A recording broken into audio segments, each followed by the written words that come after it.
Hey guys, welcome back to Six Sister Stuff. Today I'm going to show you how to make 3 keto recipes in the Instant Pot. So my name is Kristen and I am sister number 2 from sixsisterstuff.com. Now I share a lot of Instant Pot recipes, so I took a little toll on the community tab to see what you guys would want. And at least half of you asked for keto recipes. So I thought I would share with you some of my favorites. Now, I've actually hadn't done a lot of keto recipes, so my husband and I decided to do keto for a little bit, and just so I could get a feel of the recipes, what ingredients you should use, which ones you shouldn't. So I feel like I'm a little more prepared to teach you how to make these keto recipes. So let's get started. Okay, the first recipe I'm making is cracked chicken. This is probably my go-to recipe. It's so quick and easy, and then we just put it on lettuce wraps when we're done. So let's get started. All right, so what I'm gonna do is just put about 3 chicken breasts in the bottom of the Instant Pot. And then add about a cup of water just right on top. Now right now we're just cooking the chicken, so we're gonna put the lid on, and then we'll add the rest of the stuff after it's done cooking. Once your lid is on, you wanna make sure the little knob is on sealing, not venting. Then we're gonna push the pressure cook or the manual button. And because it's chicken, it's thawed chicken, we're gonna go to 20 minutes. So we're just gonna go up. There we go. So once you set the timer, you can just walk away. All right, once it's all done cooking, that little L will appear and start counting up. So we're just gonna take the little knob and turn it right over to venting. Once you let all the pressure out, you can open the lid safely and your chicken will be all cooked. Okay, so you have 2 options. So you can drain your Instant Pot and then shred it in here, or I kind of like to shred it on the plate because it's a little bit easier to control. So I'm just gonna grab it. Now there's different ways you can shred. Lots of people like to put it in their KitchenAid mixer and just mix it all up. It shreds so easy. I usually have like bear claws, but I forgot to bring them today. So today we just get handy dandy forks. I'm just gonna shred this all up. Okay, so I shredded all the chicken. I actually took my pot and dumped out the liquid, and I'm gonna put my chicken right back into the pot. Now the chicken is still really hot. That's how we want it. And we're gonna put in 8 ounces of cream cheese. Now you can throw in the whole block like this, but I kinda like to break it up a little so it will melt a little faster.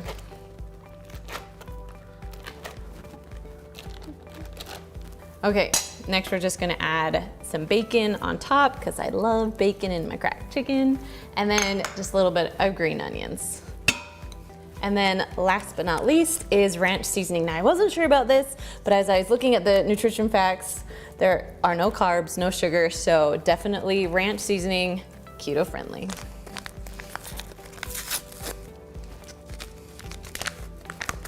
All right, we'll just dump that in too. So now we're just gonna stir it all up until all the cream cheese and everything is well combined. Now, I haven't touched anything on my Instant Pot yet. It still is at the L, so that means it's still gonna be in the keep warm mode. That's the way you want it, so your cream cheese will melt a little bit better. All right, so once everything is mixed and well combined, it looks awesome, and it smells good too. Okay, so to be keto friendly, I'm gonna put it on some little lettuce wraps. Now, if you're not keto, you could easily put this on rolls and it would taste amazing, but because we're going keto, we're gonna put it on their lettuce today.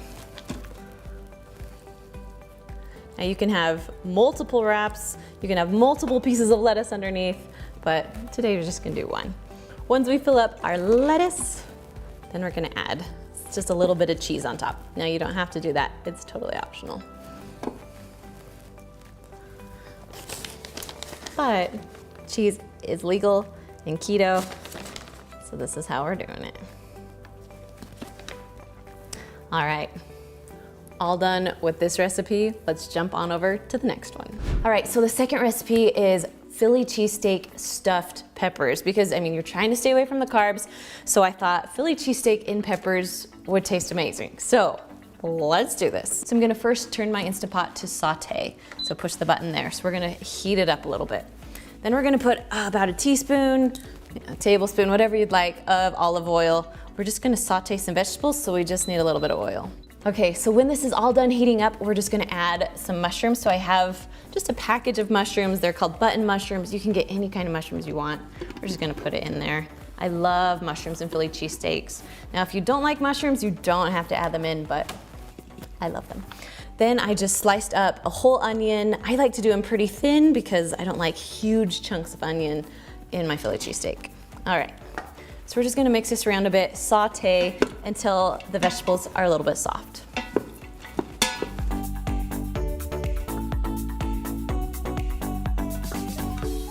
Okay, so these have been going for a few minutes. I'm just gonna add a little bit of salt and pepper in here.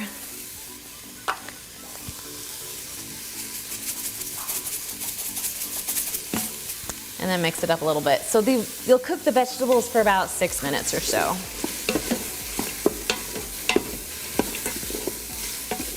Okay, so once your vegetables are done, we're just gonna dump them out just right onto a plate right here. Sorry, let me turn it this way.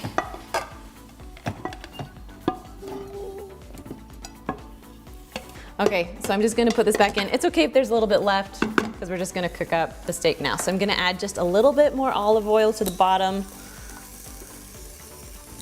Now I did pre-cooked steak.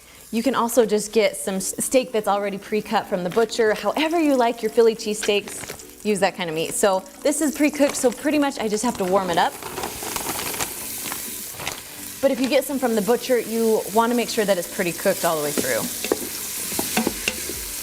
Okay, once your steak's done, we're just gonna add the mushrooms and onions just right back in.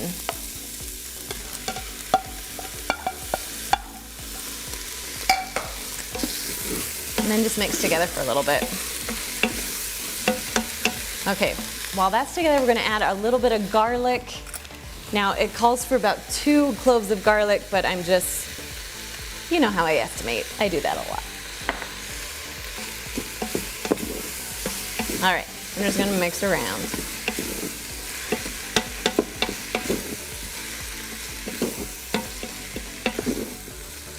All right, we'll let that heat for just about a minute or so, and then we're gonna get to cooking our peppers. Okay, so once it's all done, we're gonna just put it back on the plate, and I'll show you why in just a minute.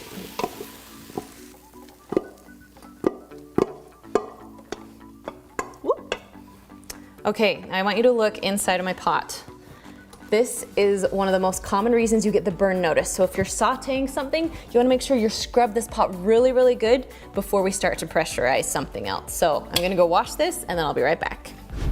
All right, so once it's pretty much clean, good enough, we're gonna put it in the bottom. Next, we're gonna add about a cup or so of water.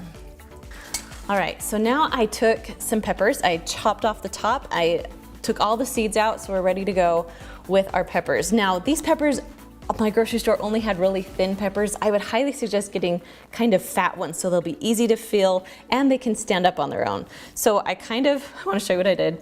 I used like a little steamer basket and I put foil all around it so they can stand up so all my food won't leak out. You don't have, if you have something other than a steamer basket, you could use like a bowl or anything that will go inside of your Instant Pot that will hold your peppers on. The trick is you don't want to have your peppers touch the bottom of your Instant Pot. So you could even put them on a trivet and put foil all around them. We just don't want the peppers right on the bottom or they're gonna get pretty soggy. Okay, so we're just gonna scoop this right here and I'm just gonna fill up the Philly cheesesteaks inside of the peppers.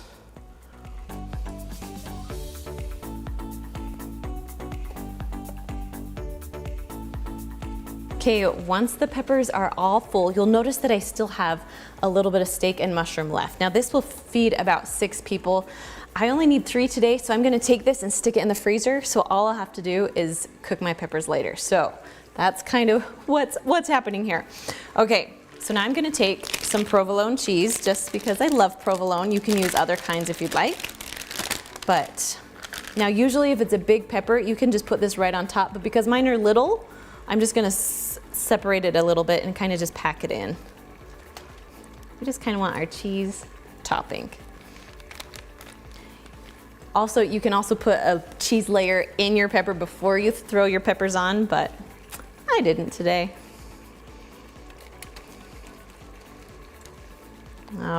almost done here. All right, so right now my Instant Pot is still on saute. We don't want saute anymore, so we're gonna push cancel. Cancel. All right, and I'm just going to lower down my peppers into my pot. Okay, I'm gonna put the lid on. Make sure that little knob is turned to sealing, not venting. We're gonna push pressure cook, and then we're going just to 5 minutes. That's how long it takes for the peppers to cook. So once you set the timer, you can just walk away. Once the timer's all done, you're gonna turn the little knob to venting to let all of the steam out. And then once all of the pressure and steam's out, you can lift your lid up.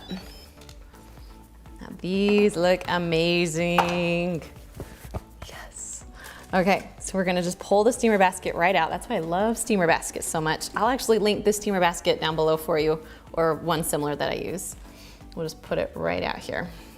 Okay, so they're gonna be a little bit hot. I'm just gonna pull them out with some tongs, just so you guys can see how good they are. Just gonna put them in a bowl so they can stand up, so they won't tip on me. Nice. All right, if you guys can see that, this is one of my most favorite things that we've made since being on keto. So, all right, we're all done with this recipe. Now we're gonna jump on over to the next one.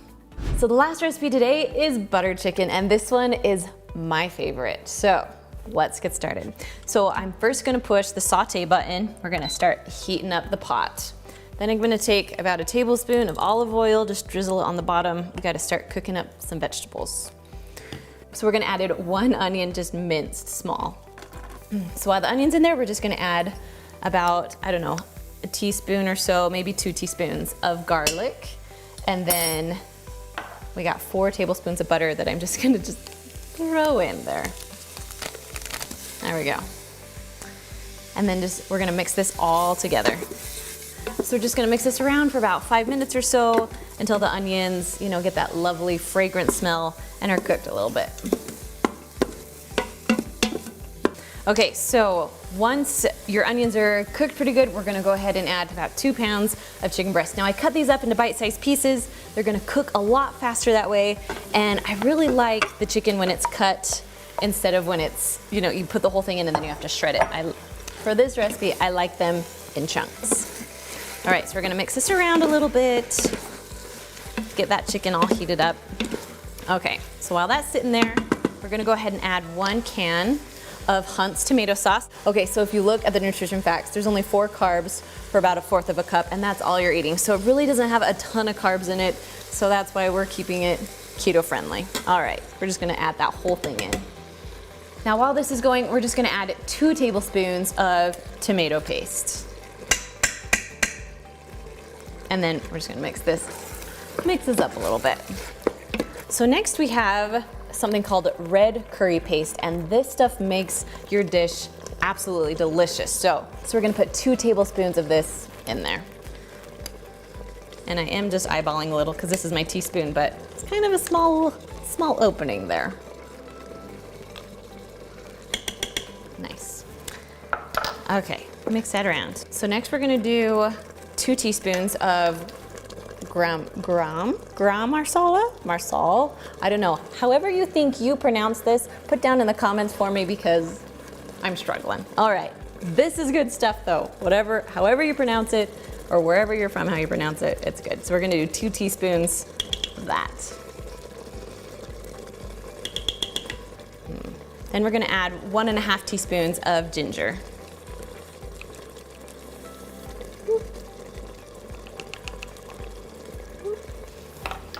All right, let's mix that up a little bit.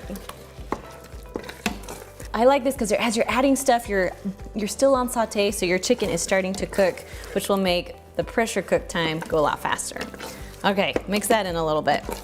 So next we're gonna add some smoked paprika. I love smoked. That's probably one of my most favorite spices. We're gonna add about just 1/2 teaspoon of this. So we're gonna use the other side of this. Now if you haven't seen these are these magnetic teaspoons. They are my favorite because they just stick all together and they have double teaspoon on them. So I'll link those down below for you guys. I love them. All right, mixing that up. And then our last thing is we just need to add a little bit of salt. So we're just gonna put that in. So it's about 1 teaspoon or so of salt. I like to eyeball my salt. And if you need more after, you can go ahead and add more after. Okay, so with this recipe, if you are using a Lux that doesn't have a burn notice, you are good to go now. You can put the pressure, put the lid on, but because I'm using a Duo, it's going to burn on the bottom. There's just not enough liquid. So I'm gonna add about 3/4 cup of water into it just so we can have enough liquid so it will pressurize. Okay, so I'm gonna push cancel right now. Just we wanna stop that sauteing going on. And we're gonna add about, I did about a cup of water. So we need to have liquid in there. So I kind of just mix things around so it's on the bottom because we don't want to see the burn notice today. All right, we're just gonna put this to the side. Now we're ready to put the lid on and we'll get cooking. Okay, once your lid is on, we're gonna turn this little knob to sealing, not venting. Then we're gonna put the pressure cook button and go up to 7 minutes. Now once you set the timer, you can go ahead and just walk away. All right, so our butter chicken is all done. So it's been releasing on its own for about 5 minutes. That's exactly where we want it. So now we're just gonna turn the little knob to venting. Okay, now that all the pressure's out, we can open the lid. Everything's all cooked. Okay, now it's pretty liquidy because I added that water, but we didn't get the burn notice, which is good. So we're actually gonna turn it to the saute button right now. So you're gonna push cancel and then saute, and we're gonna get rid of some of that water. We're also gonna add about 1/2 cup of cream just because we gotta make it creamy. That's my favorite part of this dish. Nice and creamy. So we're gonna mix it up really good and then just let it saute just to get a little bit thicker. So just keep mixing, make sure you scrape the bottom as the saute is going so it doesn't burn on the bottom. And it will just take a few minutes to get rid of that extra liquid. So I would usually put this recipe over rice, but because we wanna make it keto friendly, I would put it over cauliflower rice. That stuff is my favorite. You can get some huge, large bags of it at Costco or even like the little freezer ones. I don't mind the freezer ones that you stick in your microwave, but I do like it better if it is sauteed on the stovetop or something like that. It makes it taste a little bit better. So cauliflower rice and then your buttered chicken, and it's a perfect keto recipe.